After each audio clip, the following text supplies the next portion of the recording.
Hey everybody, it's Edel from Cole's Classroom, and I wanted to show you guys a quick tutorial today in how to put some smoke into your images. So this is done in Photoshop. It's honestly really simple. Just follow along with the steps. It's not complicated, and in no time at all you'll be able to add smoke to add that little bit of mystery or magic to any image that you want. So I've got an image here. And the first thing that I want to do is I want to add two separate empty layers. So on a Windows, it's CTRL and J, and I add one layer and a second layer. So I've got two layers. Now with this top layer, the first thing that I'm going to do is I'm going to go up to Filter, and I'm going to go to Render, and then I'm going to go to Clouds, because clouds kind of look like smoke.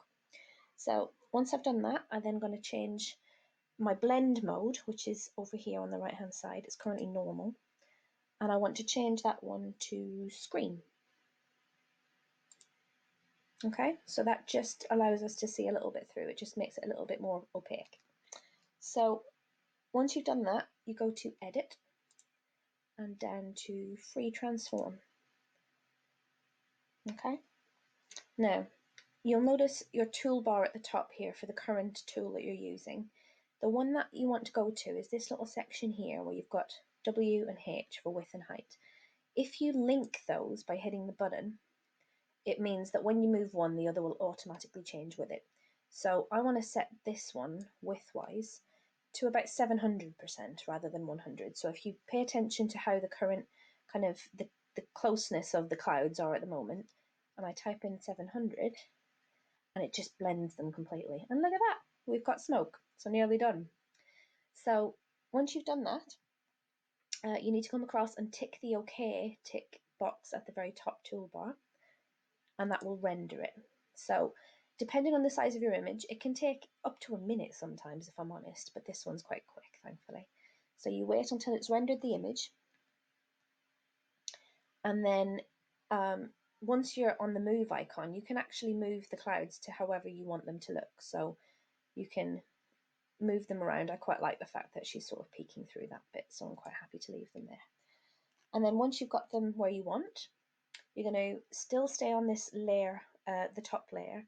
You want to come down to the box that has a circle through it, and this is your layer mask box, and you want to add a layer mask. For this one, you want the layer mask to remain white, which means that your brush color has to be black.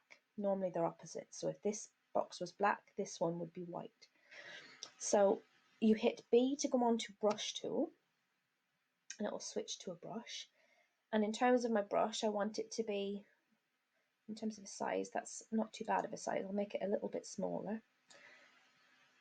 And I want it to be a soft, round brush. Opacity, this is again your toolbox for your brushes. Opacity, I'm quite happy with around 33%. I might move it up to 40. Yeah, just about there, something like that. And then you want to just paint in black to bring back some of your subject through the clouds. So I'd quite like her face, for example, to be a little bit clearer through there.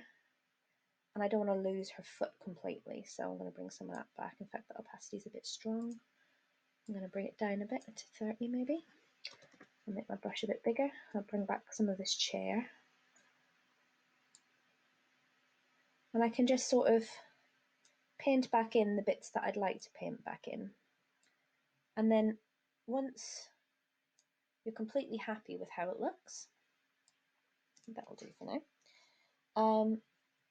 You're pretty much done there, but in terms of the second layer, what I like to do is if you click on the second layer and I go to Edit, Fill, and I have 50% grey selected here, so you've got a selection but there, but if I go 50% grey, and in my modes, my blend modes, I go to Soft Light, which is that one, and then I just hit OK, and it doesn't look like it's made much difference there, but it will have done.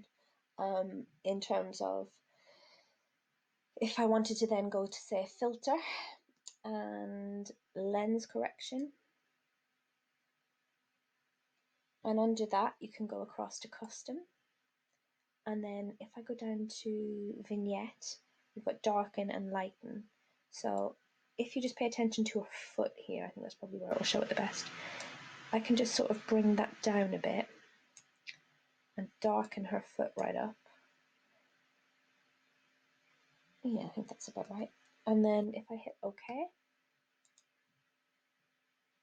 that will just add a slight darkened layer. It also moves it a bit closer. It's not necessary to do that extra step, but it's something that I like to do.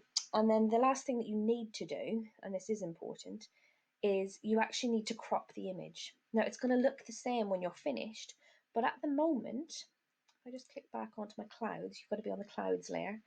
If I go to crop, it looks completely normal. Look what happens when I start cropping. Yeah.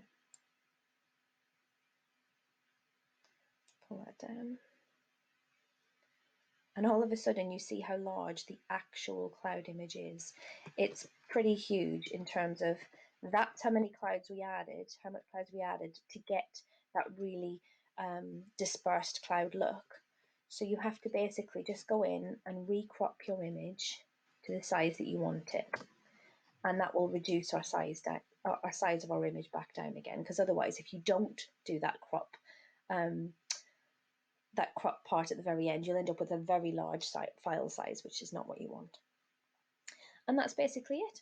That's how you add smoke to an image. The second layer part isn't 100% necessary, but I like to add a little bit of a vignette around it. But the main part is really, really simple. Any questions? Give me a shout. Thanks very much.